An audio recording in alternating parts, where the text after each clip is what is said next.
Sally Kellerman arrived quite young on the late 1950s film and TV scene with a fresh and distinctively weird, misfit presence. It is this same uniqueness that continues to make her such an attractively offbeat performer today. The willowy, swan-necked, flaxen-haired actress shot to film comedy fame after toiling nearly a decade and a half in the business, and is still most brazenly remembered for her career maker, the irreverent hit MASH 1970, for which she received supporting Oscar and Golden Globe nominations. From there she went on to enjoy a number of other hallmark moments as both an actress and a vocalist. California native Sally Claire Kellerman was born on June 2, 1937, in Long Beach, to Edith Bain Vaughn, a piano teacher, and John Helm Kellerman, a Shell Oil Company executive. Raised along with her sister in the San Fernando Valley area, Sally was attracted to the performing arts after seeing Marlon Brando star in the film Viva Zapata.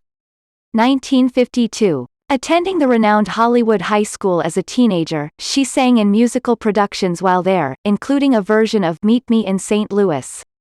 Following graduation, she enrolled at Los Angeles City College but left after a year when enticed by acting guru Jeff Corey's classes, initially inhibited by her height 5 feet 10 inches, noticeably gawky and slinky frame and wide slash of a mouth. Sally proved difficult to cast at first but finally found herself up for the lead role in Otto Preminger's A-level film St. Joan 1957.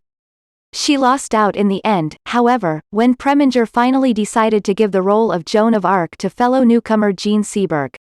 Hardly compensation, 20-year-old Sally made her film debut that same year as a girls' reformatory inmate who threatens the titular leading lady in the cult juvenile delinquent drama Reform School Girl 1957, starring Good Girl Gloria Castillo and Bad Guy Ed Burns of 777 Sunset Strip, Teen Idol fame, an actor she met and was dating after attending Corey's workshops.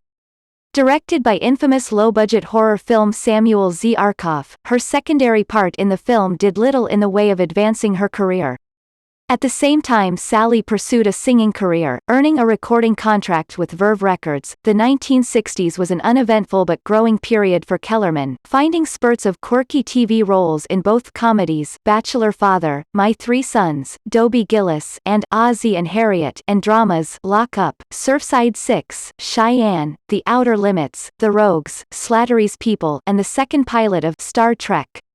Sally's sophomore film was just as campy as the first but her part was even smaller.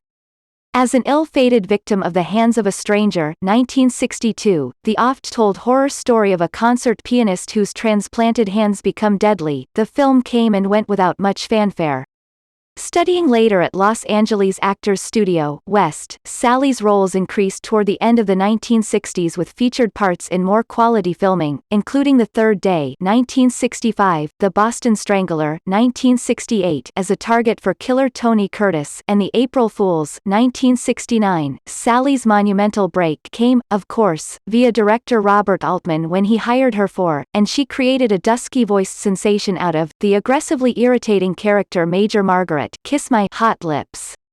Houlihan. Her highlighting naked shower scene in the groundbreaking cinematic comedy MASH 1970 had audiences ultimately laughing and gasping at the same time.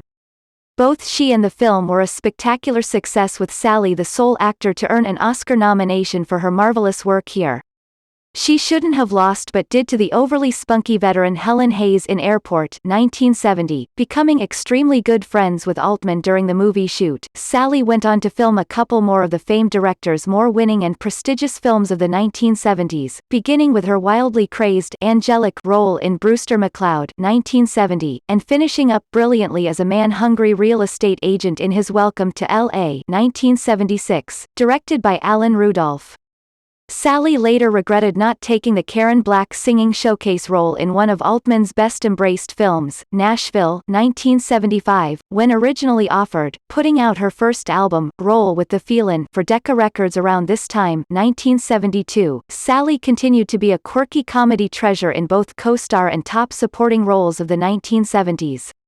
She was well cast neurotically opposite Alan Arkin in the Neil Simon comedy Last of the Red Hot Lovers 1972, and again alongside ex-con James Caan as a sexy but loony delight in Slither 1973, a precursor to the Coen Bros' darkly comic films.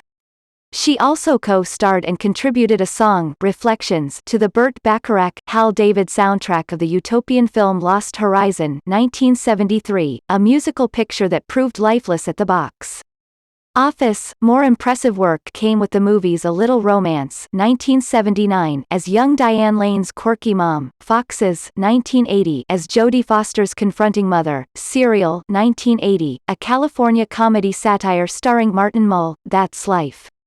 1986, a social comedy with Jack Lemmon and Julie Andrews, and Back to School 1986, comic Rodney Dangerfield's raucous vehicle hit. Kellerman's films from the 1980s on have been pretty much a mixed bag.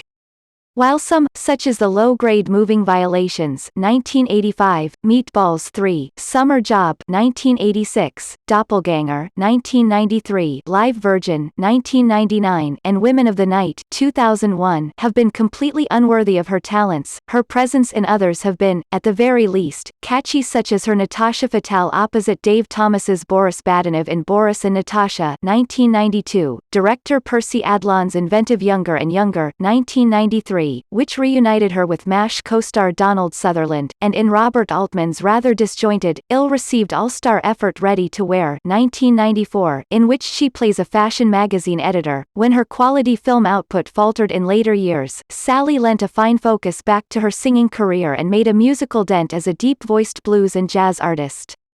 She started hitting the Los Angeles and New York club circuits with solo acts. In 2009, Kellerman released her first album since Roll with the Feelin', simply titled Sally, a jazz and blues-fused album. Along those same lines, Sally played a nightclub singer in the comedy Limit Up 1989 and later co-starred in the movie Night Club 2011, where friends and residents start a club in a retirement home. Sally's seductively throaty voice has also put her in good standing as a voiceover artist of commercials, feature films and TV. Divorced in the 1970s from TV writer-director Rick Edelstein, Sally later married Jonathan D. Crane. She has 3 adopted children.